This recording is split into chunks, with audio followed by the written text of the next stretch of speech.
Baik, Anda kembali menyaksikan Dua Sisi. Saya ingin ke Bung Pange.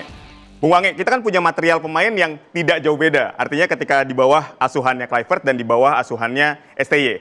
Tapi STY ini kan bermainnya benar-benar defensif banget. Artinya bertahan betul. Tapi ternyata begitu di bawah olahannya Kluivert bisa kok ternyata kita menyerang. Iya, ada dua pemain yang dimiliki Kluivert sekarang yang sebelumnya nggak ada zaman STY dan itu adalah yang sangat vital menurut saya. Satu, striker, oleh Romani. Ya, salah satu yang kelihatan banget tidak kita miliki waktu itu adalah seorang goal getter, proven striker yang kalau dikasih peluang one shot bisa one goal. Oke. Nah itu kita miliki sekarang nih kelihatan lawan Australia dia bikin gol, kemarin juga langsung lawan Bahrain juga bikin gol. Dan ini penting banget karena pada ujung-ujungnya pada akhirnya kan adalah sepak bola soal siapa mencetak gol lebih banyak kan. Ya. Satu lagi kita tadi udah sempat mention di awal, Joey Pelupessy. Ya.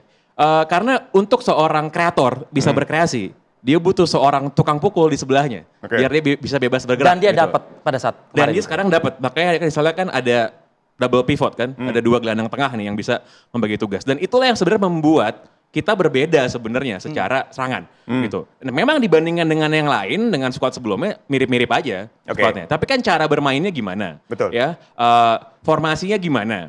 Dan juga yang saya rasa penting banget untuk diingat adalah ini soal confidence dari pelatih juga. Nah, saya selalu bilang kemarin pada waktu melawan Australia, saya mencoba memahami lah kondisi Kluivert itu, kenapa dia main very high defensive line, kenapa dia main dengan pressure segede itu. Apakah dia percaya dengan talent yang dimiliki oleh pemainnya? Apakah itu adalah filsafat sepak bola dia yang tidak bisa diganggu gugat? Ya, atau memang ada hal-hal lain? Nah itu saya nggak tau. Ya, ternyata analisis Anda apa? Analisis adalah ternyata dia tidak sesaklek itu juga sama filosofinya bolanya dia. Kenapa? Karena pas lawan Bahrain itu bisa berubah. Ya artinya tapi pada saat Australia lambat menyesuaikan aja mungkin ya. Bukan lambat menyesuaikan Sakitnya itu kan sih. limanya itu, angka 5 itu yang sakit. Jadi kan biasanya kan ada plan A, plan B gitu ya. Saya rasa mungkin ya Kluivert stick sama plan A-nya dia sebenarnya. Dan adalah beberapa hal lain yang sebenarnya kelihatan kemana pada waktu lawan Australia, lawan Bahrain udah nggak ada. Adalah defense pada saat set piece. Wah kita lawan Australia kecolongan mulu itu. Pada saat set piece. Kemarin kan pas lawan Bahrain enggak. Dan adalah kita bisa membiarkan Bahrain memegang bola lebih banyak. Ya, tapi nggak jadi apa-apa. Yang menarik dari statement Anda juga tadi Anda menyatakan tidak masalah juga kita bermain pragmatis. Mungkin sedikit itu bisa Anda jelaskan. Ya jadi ini berkali-kali ya kita selalu bahas bahwa yang paling penting adalah skornya siapa yang menang. Ya siapa mencetak gol lebih banyak, siapa yang lebih sedikit kebobolan. Makanya tuntutan untuk bermain selalu ofensif, selalu menyerang gitu ya kan dengan pakai istilah total football. Dan bahkan saya lihat di media-media cetak itu istilah itu dicetak jadi headline gitu kan. Itu saya rasa nggak perlu gitu. Nggak perlu. Kenapa? Yang kita harapkan adalah timnas kita kan menang. Lagi kita punya squad kayak gimana, kualitasnya kayak gimana, dimaksimalkan, gimana caranya squad ini bisa menang. Gitu. Kalau memang ternyata kita secara penyerangan tidak sedahsyat itu, kita masih belum balance, ya nggak ada salahnya kita bermain lebih defensif dan lebih pragmatis. Gitu. Apakah bisa dibilang kemarin pada saat lawan Bahrain kita defensif? Saya bilang sih nggak juga. Nggak juga. Tapi kita bisa jaga balance itu, gitu. Kita bermain di kandang sendiri, kita nggak naruh tuh back terakhir kita di tengah lapangan kan enggak. Sementara kita main away di Australia, Jay Izzes itu adanya di tengah lapangan, Bos. Ya artinya salah dong penerapan. Ya kalau lawan Australia salah, lawan Bahrain udah benar kemarin. Susah banget membuat Bung Pange ini satu segmen mengatakan salah yang di Australia kemarin gitu. Anda sepakat dengan Bung Pange? Yang di Australia kemarin salah gitu? Salah, ada kesalahan iya.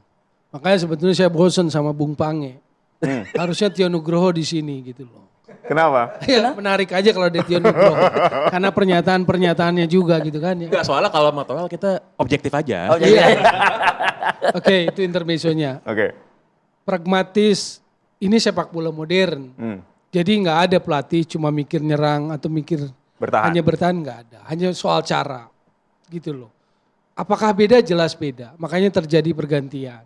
Karena kita ngamatin jangan di satu pertandingan.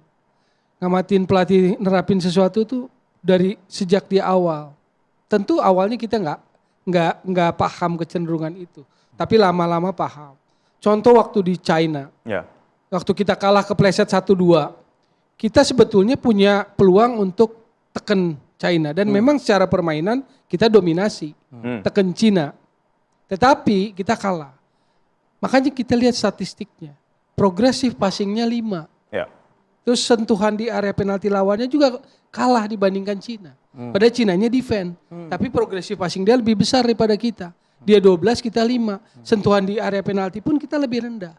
Jadi pertanyaannya menyerang seperti apa? Atau efektivitas serangannya seperti apa? Saat itulah makanya Anda kritik kan? Iya. Nah itulah akumulasi dari pengamatan sepak bola, masukan-masukan atau obrolan dengan orang-orang teknikal, itu yang muncul. Karena itu yang saya baca. Maka kemudian saya mengkritik bahwa taktikalnya monoton. Hanya hilang bola turun, retreat, pasti retreat ke bawah semua itu. Menjadi 5-2-3 gitu loh. Lalu counter attack. Nah itu yang sekarang berbeda. Bahwa kemarin terjadi resiko oke. Resiko taktikal di Sydney oke. Tapi diperbaiki di GBK. Kritik juga Cuma dong. satu hal lagi yang mungkin harus diingat atau disadari sebagai faktor. Kumpul tuh hari Selasa deh. Termasuk JIJ kan datang Selasa malam. Sebelum lawan Australia. Punya waktu 2 hari. Recovery 2 hari. Conditioning, recovery langsung tanding. Nggak ada uji coba, nggak ada apa. Yang orang tahu katanya, yang banyak orang kasih masukan, jet lag dari sana ke sini lebih berat dibanding sini ke sana katanya. Katakanlah itu faktor. Cuma saya waktu lihat kemarin lawan GBK, intensity di awalnya beda. Performanya optimal banget. Lalu kita menganggap bahwa ada kebugaran yang lain. Itu kan terjadi karena 21 udah sampai Jakarta lagi, 22, 23, 24. Ada 4 hari yang menurut saya memberikan perubahan signifikan juga dalam kebugaran. Ya, Bung Toel, dengan material permain yang kita miliki saat ini, terus apa yang dilakukan Kluivert bisa mengkombinasikan antara bertahan dan menyerang? Apakah ini memang sudah pilihan yang tepat? Pilihan yang tepat, cuma kalau kita mau lebih dalam lagi, insight menyongsong lawan China, kan yang akumulasi Martin Paz sama Marcelino. Menurut saya kalau dari kedalaman squad yang kemarin dipanggil, problem akan di posisi Marcelino. Karena nggak gampang di posisi Marcelino, siapa coba? Oke, keberadaan Pastur yang selalu membayangi Kluivert, menurut Anda seperti apa? Nggak masalah menurut saya sih, seperti Sir Alex dengan Carlos Queiroz, Sir Alex dengan Steve McLaren, atau Pep Guardiola dengan Juan Malilo yang juga sebetulnya Cuman mentornya. persepsi publik kan berbeda seperti yang Anda katakan Bung Toel. Makanya nggak usah terpengaruh. Kok ada pelatih yang mudah sekali diintervensi oleh asistennya. Seakan-akan kayak Enggak, pelatih itu bukan justru tidak punya intervensi. layar atau tidak punya kebijakan sendiri jadi. Enggak, melihatnya jangan sebuah intervensi. Jadi ini adalah paradigma bahwa asisten itu bukan tidak lebih pandai atau tidak bisa memberikan kontribusi. Jadi asisten itu kalau olok-olok di lapangan bola nih, jangan cuma bisa pasang kon aja asisten itu. Tapi asisten itu harus yang mampu memberikan input. Yang ngambil keputusan kan pelatih kepala tetap. Tapi kalau 2 kali 45 input terus? Ya enggak masalah juga tuh. Inputnya benar misalnya. Kan kalau salah juga yang bertanggung jawab tetap akan pelatih head coach. Kan sebetulnya yang akan bertanggung jawab tuh head coach. Tapi kalau menurut Anda kan pelatih kita Alex Pastur. Enggak masalah juga. Artinya tidak perlu Kluivert. Apa? Tidak perlu Kluivert. Ya mungkin pertimbangan PSSI saya nggak ngerti ya. Oh, iya, oke. Kenapa Kluivert? Coba kalau nama besar Mungkin jelas, diskusi malam ini menjadi pertimbangan mungkin ya. Iya. Cuma sepertinya kan buat saya sih sebetulnya contoh, saya mengamati Sinteyong sejak 2020 lah. 2022 mulai itu. Dari Juni, Juli, September saya mulai. Kehenti karena waktu tragedi Kanjuruhan aja. Ini kan baru 2 gitu. Kalau saya mengkritisi baru 2, saya unfair sebagai pengamat bola. Gitu loh, karena belum apa-apa. Nanti kalau mengkritisi setelah sekian lama targetnya tidak tercapai ya boleh gitu loh. Dan hal sama aja juga Anda lakukan nanti ke Kluivert ini? Ya iya kan target dia kan jelas. Dia kan sangat jangka pendek kalau menurut saya targetnya. Lolos Piala Dunia kan. Lolos Piala Dunia. Oke, kalau saya ke Bung Pange sekali lagi. Pemain naturalisasi yang kita lihat ya, yang dipertontonkan dan kita lihat di Australia begitu, dibandingkan dengan di GBK kemarin. Ya. Tapi ada semacam juga tambahan-tambahan pemain-pemain lokal yang juga dimainkan di GBK kemarin. Anda melihat performa naturalisasi dengan lokal seperti apa, Bung Pange? Gini, kalau pemain-pemain kita yang berasal dari Liga 1 yang bermain kemarin lawan Bahrain, saya sih ngasih bintang 5 dari 5 itu. Itu gila luar biasa banget. Bintang 5 dari 5 Oh iya, bintang 5 itu. Rizky Ridho, Bos. Rizky Ridho. Itu ya Sergio Ramos dari Jakarta menurut gue. itu gokil banget sih kalau misalnya menurut saya ya. Kita lihat Marcelino. Betul. Orang fokus sama dia gagal peluang. Kalau saya nggak lihat itu. Saya lihat selama full dia main, ya performa dia sebagai gelandang serang yang kreatif di lini depan itu sangat membantu. Memberikan passing akurat tentunya. Betul. Dan dibandingkan dengan pemain lain yang ada di lapangan, mungkin saya bisa bilang paling kreatif di sana ya Marcelino sebenarnya. Ricky Kambuaya begitu dimasukin, Bos. Wis, gokil banget. Ya, ngobrak-ngabrik sana sini dan satu crossing sangat cantik pakai kaki luar yang harusnya bisa gol. Iya. Kalau gol saya rasa kita akan nge-replay itu terus itu. Crossing Ricky Kambuaya. Jadi kalau kita mau lihat kualitas pemain, saya nggak bilang pemain lokal kita karena semua pemain Indonesia ya. Pemain yang bermain di Liga 1.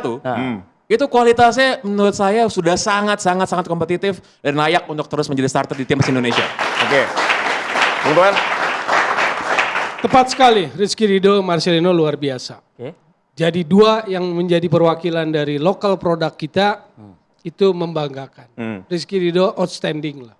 Interceptionnya lihat dia. Berapa kali banyak interception termasuk save waktu dia heading di depan gawang. Interception kalau pemain belakang bisa banyak melakukan intersepsi artinya apa yang bagus? Reading the game-nya yang bagus. Berarti visi permainan yang bagus.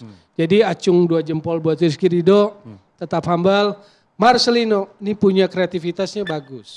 Kepercayaan diri bagus. Jadi saya pikir dua itu mewakili kebanggaan. Banyak dilanjutkan ya. Ayo.